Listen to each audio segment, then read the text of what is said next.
আমরা তাহলে একেবারেই বাতিল? হ্যাঁ রে পাগলি, বাতিল কেন হবি? আমি কি সে কথা বলেছি? আসল কথা কি জানিস? তোরা হচ্ছিস ফোটা ফুল। পাপড়ি থাপড়ি গুলো কেমন সব চটকে গেছে। আমার ভালো লাগে কুঁড়ি। কুঁড়িটাকে আস্তে আস্তে ফোটাবো, তার একটা চামেলির নেশা মেশা গন্ধ, দলগুলো সব আস্তে আস্তে ফুটে উঠবে। মেয়েটা যদি রাজি না হয়? ওর বাপকে গিয়ে বলবি ৫,০০০ টাকা করে মাসোহারা দেবো। হ্যাঁ? যদি রাজি হয় ভালো, না হলে লোক লাগিয়ে জোর করে তুলে আনবি। বাবু, হ্যাঁ? যার ৯ হয় না তার ৯০ও হয়। এই যে, রেগে যাস না। এই সে শাস্ত্রের কথা। দিন বদলের পালার সঙ্গে পা মেলা। আগে তুই ছিলি নাগু, আর এখন নাগভূষণ, শহরের গণ্যমান্য ভদ্রলোক। রাখো তোমার ভদ্রলোক। ভদ্রলোক হয়ে এই তো লাভ, একটা মেয়েকে ঘরে তুলে আনতে পারছি না। চন্দ্রভূষণের সঙ্গে বিয়ে দিয়ে মেয়েটাকে ঘরে নিয়ে আয়। সত্যি বিলাস বাবু, মহাভারতের যুগে দুর্যোধন যদি শকুনির বদলে তোমায় পেত না, ঠিক জিতে যেত। না না না রোহিণী, কথাটা তুই ঠিক বললি না। আরে শকুনি তো আমার কাছে শিশু। I am the puppet master, I am the king maker. আমি এমন একটা দানব যাকে এই চন্দ্র সূর্য গ্রহ তারা সব সেলাম জানায়। এমন একটা দিন আসবে, এই সারা দুনিয়া হবে আমার গোলাম।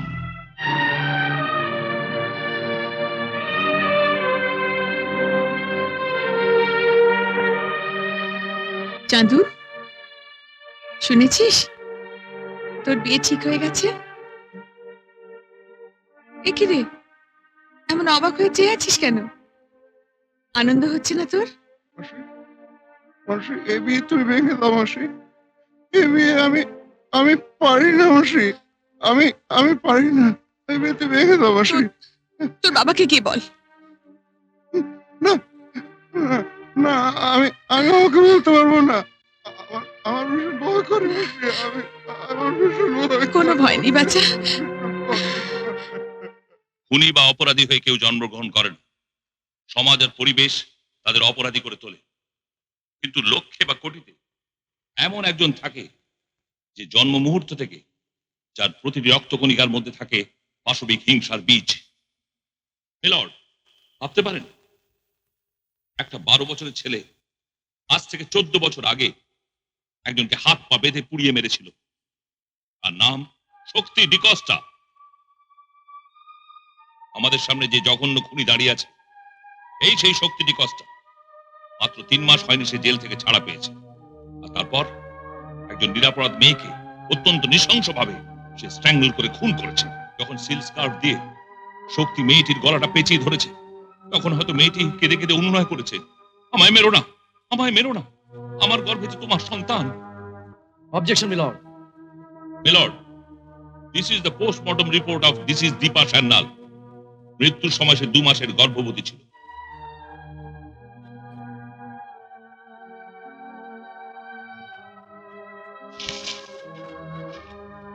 Objection overruled. Thank you. This is an open and shut case of premeditated brutal first degree murder. সূর্যালোকের মতো পরিষ্কার এই মামলায় আদালতের মূল্যবান সময় নষ্ট না করে আমার অনুরোধ, আসামিকে সবচেয়ে কঠিন শাস্তি দেওয়া হোক। আমার প্রথম সাক্ষী মৃতা দীপা সান্যালের পিতা শ্রী বিনায়ক সান্যাল। আপনার মনের অবস্থা আমি বুঝতে পারছি। তবু মিস্টার সান্যাল, আচ্ছা, দীপা কি আপনাকে কখনো কোনোদিন আসামির কথা বলেছিল?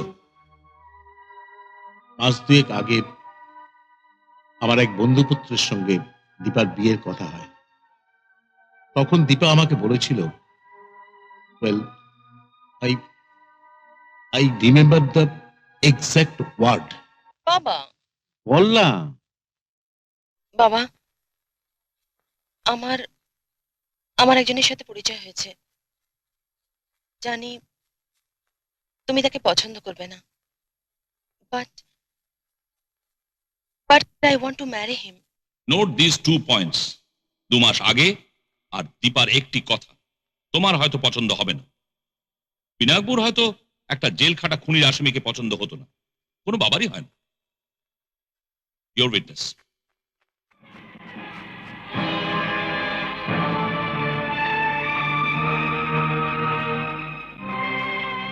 চ্যানেল, আপনি একজন প্রখ্যাত আইনজ্ঞ। আপনি কি এরকম একটা স্ট্রে রিমার্ক তোমার পছন্দ হবে না শুনে কোনো ব্যক্তিকে পিন পয়েন্ট করতে পারেন? এই সেই আপনার পছন্দ না হবার মতন পাত্র এই শহরে অন্তত 2 লাখ রয়েছে, ঠিক কিনা বলুন?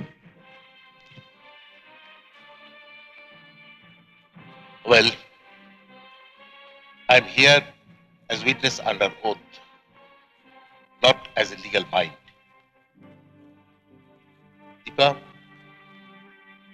দীপা আমাকে যা বলেছিল আমি আদালতকে ভার্বেটিম তাই জানিয়েছি।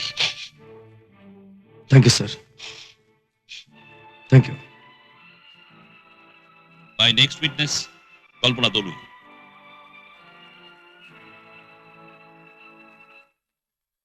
আচ্ছা কল্পনা, সেদিন রাত্রে কি ঘটেছিল বলবে? হঠাৎ আলোটা নিভে গেল, দিদি তখন ওপরে, দিদির ঘরে আলোটা দেব বলে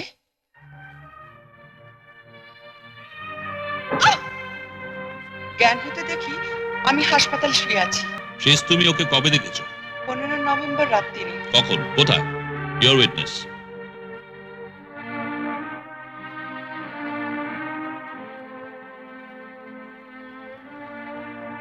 আচ্ছা, যে তোমার মাথায় মেরেছিল তাকে তুমি দেখেছিলে? না বাবু, মিথ্যে বলবো না, মারার আগে পর্যন্ত আমি বুঝতেই পারিনি। লোডশেডিংটা কোন সময় হয়? ঠিক 8:35। 8:35। হ্যাঁ, ওই সময় আমি টিভি দেখছিলাম তো। হুম। 8:30টায় চিত্রগীতি আরম্ভ হয় তো, সবে মাত্র হুকু গানটা আরম্ভ হয়েছে আর শালা তক্ষুনি কারেন্টটা চলে গেল। আমার আবার সুনীল শেঠিকে খুব ঠিক আছে, পছন্দ ঠিক তো। আছে। Order order that's all. My next witness inspector PK. Mohanty. Inspector, আপনি যখন আসামিকে দেখেন, আসামি কি তখন দীপা দেবীর গলা টিপে ধরেছিল? না, সে তখন মৃতা দীপা দেবীর মাথার পাশে হাঁটু গেড়ে বসেছিল। আপনি ফোন পাওয়ার কতক্ষণ পরে দীপা দেবীর বাড়িতে পৌঁছেছিলেন? তা আধ ঘন্টা হবে। That means 9:05। হ্যাঁ। দীপা দেবীর ফোন আপনি রিসিভ করেছিলেন 8:35। হ্যাঁ। That's all me Lord. আমি এই কেসটা অ্যাডজন করার অনুরোধ জানাবো। দ্য কি উইটনেস ইজ মিসিং, যার সাক্ষ্য আমার মক্কেলের নির্দোষিতা প্রমাণ করবে। সে ট্যাক্সি ড্রাইভার যে শক্তি ডিকস্টাকে দীপা সান্যাল বাড়িতে পৌঁছে দিয়েছিল ঠিক 9টা বাজা পরে, অর্থাৎ 9টা থেকে 9:05 মধ্যে। কল্পনা দলুইকে 8:35 পরে খুনি তাকে মাথায় শক্ত জিনিস দিয়ে আঘাত করে। তাহলে কি কল্পনা দলুইকে অজ্ঞান করে 8:35 পরে সে হাইওয়েতে পালিয়ে গিয়ে আবার ট্যাক্সি ধরে ক্রস রোডে ফিরে আসে এবং 9টার পরে দীপা সান্যালকে খুন করে খুনি মৃতদেহের পাশে হাঁটু গেড়ে বসে তাকেই আশায় যে কখন পুলিশ আসবে? Is it feasible me Lord? Your honour, আমার পণ্ডিত বন্ধু উদ্ভট সব যুক্তি দিয়ে আমাদের গুলিয়ে দিয়ে কোর্টের অযথা সময় নষ্ট করছে। ফিঙ্গারপ্রিন্ট এক্সপার্টের বয়ান অনুসারে টর্চে, ঘরের দরজায়, অন্যান্য জায়গায় শক্তি ডিকস্টা, কল্পনা দলুই এবং মৃতা দীপা দেবী ছাড়া আর কারো আঙুলের ছাপ নেই। আসামির ছাটে কল্পনা রক্ত আর তার সঙ্গে সঙ্গে আসামির past record. What more do you want milord? Milord, আমার কিছু বলার আছে। আপনার যা বক্তব্য ওখান থেকেই বলুন। আমি হতভাগী দীপার বাবা। আমার মেয়েকে নৃশংসভাবে খুন করা হয়েছে। সারাটা জীবন আমি আইনের সেবা করেছি, ধর্ম জেনে আইনের পুজো করেছি। তাই আমি বলবো, খুনের আসামিকে নির্দোষ প্রমাণ করার জন্য ডিফেন্স কাউন্সিলকে সব রকম সুযোগ দেওয়া উচিত। মিস্টার সান্যাল, আপনার মতো কিছু মানুষ বেঁচে আছে বলে দেশের বিচার ব্যবস্থা এখনো ভেঙে পড়েনি। আপনার কথা মেনে নিয়েই আমি বিবাদী পক্ষের মুলতবি প্রস্তাবে রাজি হচ্ছি। মিলর্ড, সনাতন মান্না বলে একজন সাক্ষী দিতে চায়। Is a taxi driver. সে বলছে আসামি শক্তি নিখোঁজটাকে সেদিন রাতে এসে মৃতার বাড়িতে পৌঁছে দিয়েছিল।